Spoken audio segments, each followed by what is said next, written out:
This song written and produced in his bedroom. It's Charlie Puth with How Long. You can catch up with my interview with Charlie Puth from about a month ago now over at kmfm.co.uk.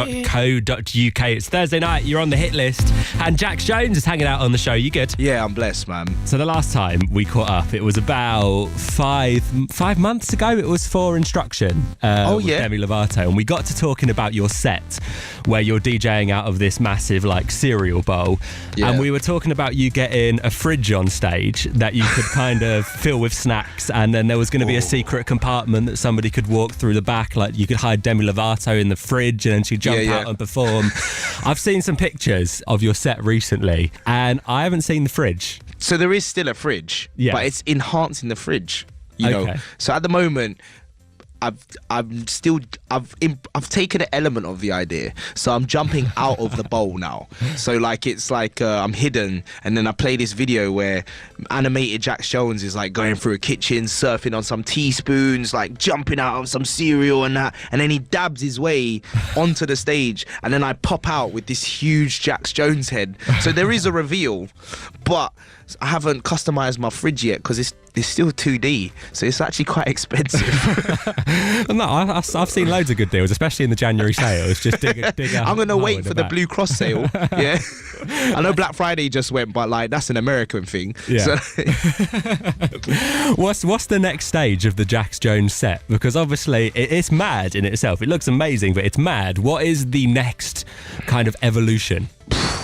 I would love to have all the guest singers to be on all the performances of the tune, you know. If I could have Ray every time I play a housework show, you know, Ina Roldson and Demi, you know, if she can make time for us. And but so there's that, and like I would love to just make it as wacky as possible. We have so many ideas that it won't fit in the venues that we're trying to do sometimes, like because I've got like balloon drops. I wanted to have trapeze artists, you know, like people in like cereal boxes but are trapezing from the ceiling. Let's go back one step. So this is the dream scenario. So you've got a venue that is unlimited size. It's like ever expanding as much as you need it. Exactly. You've got unlimited money. What is the ultimate Jax Jones gig? Oh, okay, cool. So we've got an inflatable drop from the ceiling. We've got my Brazilian dance got every singer I've ever worked with playing. And then I want people in the crowd interacting, people on stilts. Like I want it to feel like a full-on carnival. Yeah. Trapeze artists, and then just really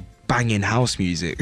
And that is all you need. And then you've got the perfect night sorted. Exactly. And then one last thing, I want a Zorb in the crowd. I've seen people do that before at like festivals, although to me it seems a bit dangerous. It seems like originally you'll think it's a good idea, but then before you know it you're like accidentally chucked into the portaloos at a festival and you're like, well, it's the ultimate trust experience with your fans. So guys, we're gonna Zorb now, don't let me down. And then if everyone parts, you can just carry on running into the sunset and it'll be quite picturesque. So it'll be quite nice. Jax Jones and Ray, Thursday night on the hit list on KMFM with You Don't Know Me. And Jax Jones is hanging out on the show this evening. Now, you must have played gigs all over the world. What's the weirdest thing you've seen from the DJ booth? Actually, so I just came back from Australia and they really party hard. And I went to Canberra, which is actually the capital of Australia. Bit of geography for you. Thank you. And I wasn't expecting too many people there. It was a festival. And then I ended up having 10,000 people coming to see me at at my stage. Yeah, it felt like home turf. And apparently you always know if your show's going well in Australia if someone jumps on the back of another person. So just normal like kind of pickup, but then they start doing a shoey. Have you heard of a shoey? No, never. So it's basically where you pour your drink into your shoe and drink out of it. What? But why? I've got so many questions. I mean, I was as confused. Has that always been a thing? In Australia, it's officially a thing. But do you know where that... I don't even know what... Do you know where that even started? You know, I don't want to, explain the Australians because I will do them a disservice. Yeah, of course. I don't know. Yeah. Like, I was just proud to get a shoey. Is that like a known thing? Like everyone you know that have played Australia before, have you been talking to each other and being like... Yeah, no, it's my tour manager who's Australian. He was like, mate, you've got someone doing a shoey. You're smashing it. That I've learned something very special today, and I'm so glad you've brought that to the show. Would you ever do a shoey? Nah. No? You don't want to smell my shoes, man. Yeah. I'll add like a specific flavour to the shoe. It's that Giorgio Armani shoey. Yeah, that's exactly what you need. I can imagine that will taste just as bad.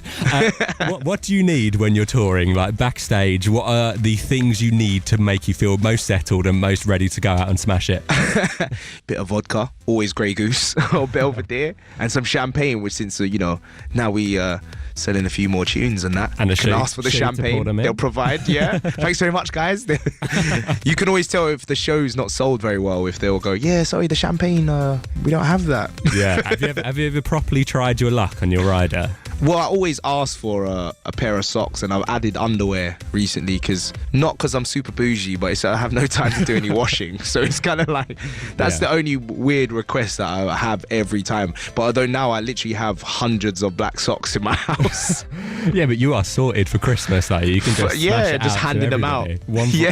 Or you could give them out at gigs when you've got this unlimited funds. You can get someone at the front on stilts just handing out socks because you've got such See, I'm thinking sort of economically right here. No, this is good because you got to have reasons for people to come. I guess it's the music, the experience, and they get socks. It's like practical and euphoric. It's sick. I mean, I'd pay to go to a gig where I was getting socks for free.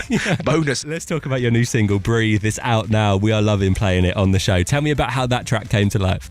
This tune is really cool because it's a departure from our kind of straight up party bangers, nothing too deep lyrically, just quotables for the Instagram. And this one, like, wanted to take it a bit deeper. It sounds a bit wintry. It's a kind of about a relationship at that beginning stage where you're not quite sure what the other person's thinking, but you're kind of loving each other at the same time.